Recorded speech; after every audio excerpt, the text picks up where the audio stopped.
laser focus. You got to be like a sniper. You have to have your vision and go towards it. But in order to go towards it and chase your ambition, I came up with 4 words. You got to be disciplined, dedicated, determined, and you got to sacrifice things in order to chase your ambition. That's what chase the ambition means to me. You need all 4.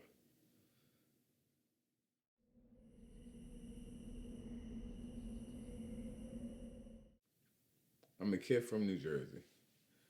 I was born in Atlantic City, New Jersey, by 2 parents. I had a mother and father, of course. I was raised primarily in a single-parent household later on because my father died when I was 3 and a half. I got 2 sisters. I'm a middle child. I love Jersey. I'm actually in Atlanta now, but I love Jersey. I loved home. But Jersey got a lot of memories, man. So when people ask me how was I born, how I was raised, most of my family was Catholic. And then my mom put us in Catholic school and moved out to the suburbs from the city. And man, so many memories, man. When you think about how you were born and raised, you know what I mean? I think I went through a lot of traumatic experiences, I guess, because one of the things I can say is loving family. I had a loving family. I think when I think about it, I think about my father, and let's see, he died when I was 3 and a half. And one of the memories that my family always tells me is I had asthma, right? So they said when I went to my father's funeral, but at that time you're 3, young, you don't know anything. So at the funeral, he looked like he was asleep. He was like a handsome young man dressed in a suit, like we would go to church, and he was laying down in the casket. And I couldn't differentiate the two because, of course, I'm young. And when they closed the casket on him, my parents and always told me, my mom told me, my uncle told me that I went crazy because I said my daddy can't breathe. So, and I kept screaming in the church, my daddy can't breathe, my daddy can't breathe, because as I've known him, he just looked like he was at rest. And then from that, they told me I accumulated asthma, like I felt like I couldn't breathe because I thought my daddy couldn't breathe. So that was kind of like growing up in New Jersey, one of my most, I'd say, traumatic experiences. And then, unfortunately, after my father died, less than a 90-day period of time, my grandfather was murdered by his own son, which is my uncle. And so growing up, I can say really 4 men in my life disappeared in less than daggone 90 days. My father, unfortunately, he had a seizure while he was eating dinner. And my grandfather, like I said, was a police officer. And my uncle was high one day, and it's a story I really don't tell people. And he was sickly. He needed a little help. And my grandfather had a revolver since he was there at home. He was a cop. My uncle took that revolver and shot him. And then went upstairs to shoot my other uncle because it was just men in the household. But he didn't kill him. And then he laid down on another couch and he killed himself. So unfortunately, I grew up in with that type of experience growing up. So that was a little traumatic with the men in my household. So I was raised with my grandparents, my other uncles. My mother raised me, but I was around my grandparents as well. And so my brain for male was the street. And I love my mom and them, but hell, I hung in the street. And that was one of my things growing up in New Jersey, so I learned a lot. Loving household, can't take anything away from my mother. She raised me right. But I think from a man's point of view, we become ambitious as well. And that time I wanted money. I wasn't no poor kid. I'm never going to say I was raised no projects because I wasn't. I ain't seen that song because I can't scream that. Like I was one of the less unfortunate. I was unfortunate because I didn't have family members that actually lead me along the way. especially the men in my household. So that was a big pivotal point in my life. So all my friends, it was cool. They was in the street. So a lot of my ambition, a lot of things I focused on was somewhat negative. And as I get older, I look back and say, man, I must have been crazy. I don't know what some of the stuff I did. But when you ask me how I grew up, that's how I grew up.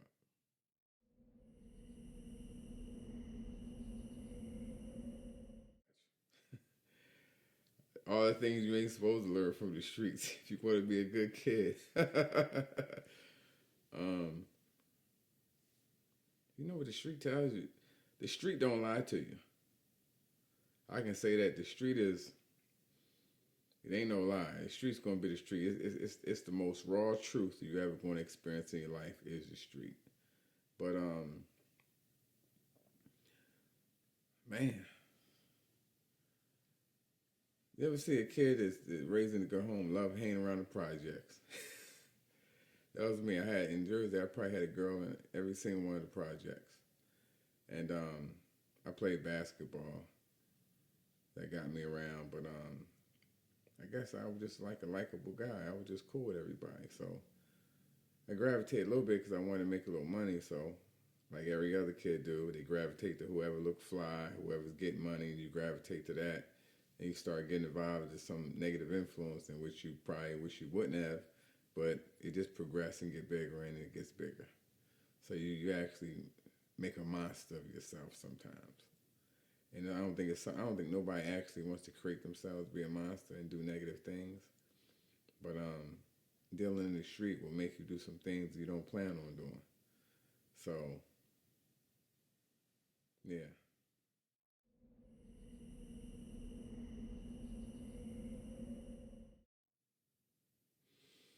Mm. I grew up around the crack era, and oof, I ain't gonna get indicted for this. I'm joking, but I will say this. Wow, man.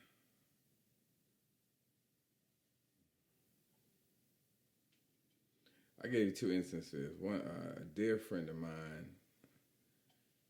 He was less he was a little unfortunate. His mom was an alcoholic.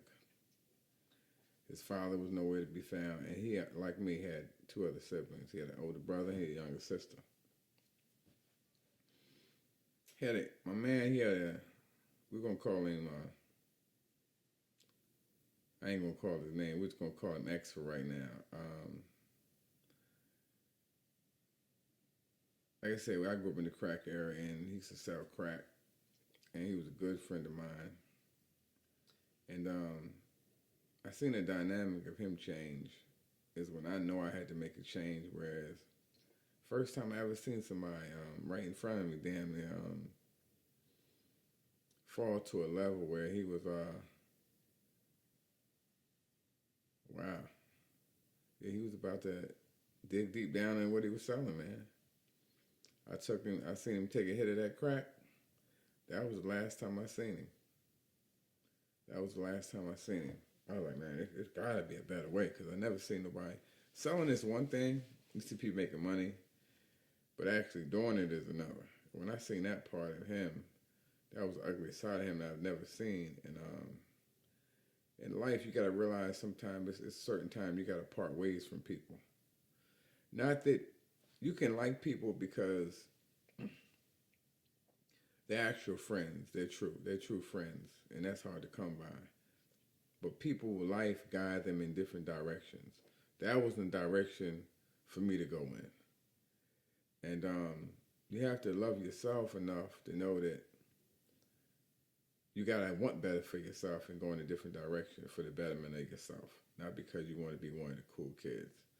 So that really hurt my heart because when you with somebody for so long and you can have respect for people and they may be doing the wrong things. It's just that you know they're in a certain position in their life where, life might not have treated them fair or they had, some struggles in their life. So you don't want to give up on them.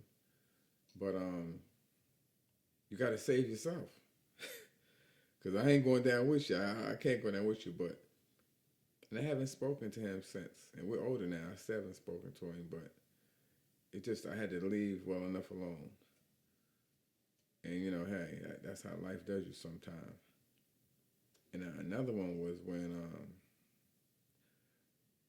a guy very dear to me, very close to me, brother of mine, he got shot 15 times and burnt up in his car. And my mom knew, and she said, it was in the papers, everything.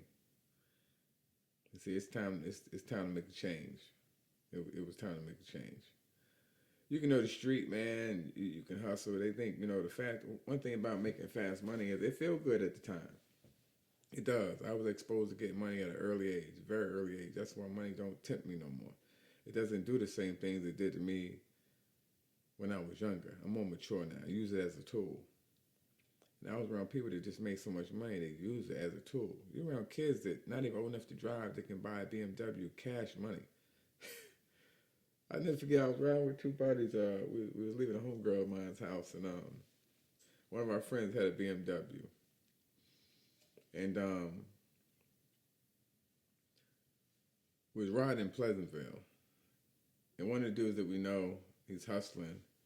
He was like, yo, man, I got this money cash. Let me buy this BMW. And he got it. He got it cash. And that one thing about crack, man, that money came hard and fast, man. And it's hard for a young kid to turn it down. You could be a good kid or whatever, but when the money's right there on your table and you got access to it, it's hard. So a lot of them fell victim of that.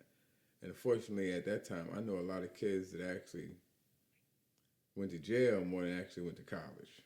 It was unfortunate, but, that was a thing of the past. That was that era and a part of the culture. And how I learned from it and grew. It's hard to remember some stuff like that.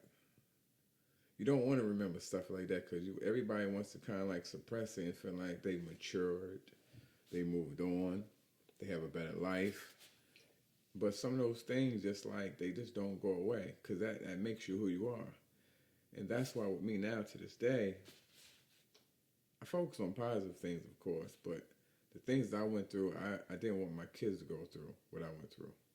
And I was in a position not to have them go through what I went through.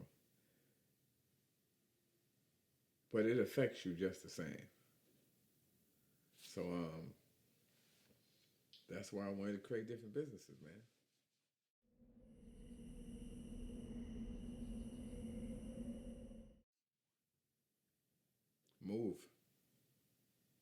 Move. The problem is this, man.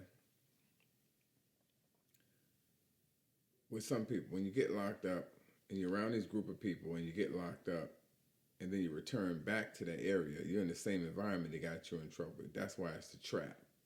That's why it's the trap. That's why it's the box. So what happens is my mother was like, look here. I knew too many people that got murdered, too many people that went to jail. My mom said, you're my only son. That's not going to be you. So we moved, and we moved to Georgia. And that's how I got out of it. I moved. I wasn't around the same people, the same environment. I come from educators. My mom was an educator, and I came down here to get educated. Ended up going to college. But I had to move, and I couldn't go back to... It's like a magnet, man. You love people, and you get close, it just brings you back. So you have to separate yourself so you don't get caught in it again. But you got to be strong, man. That's strong, man. It's a strong magnet pull when you love people, man. That's family and that's friends. That magnetic pull is great. But you have to distance yourself in order to save you. Once again, I tell people, you can save everybody else. Sometimes you got to save yourself.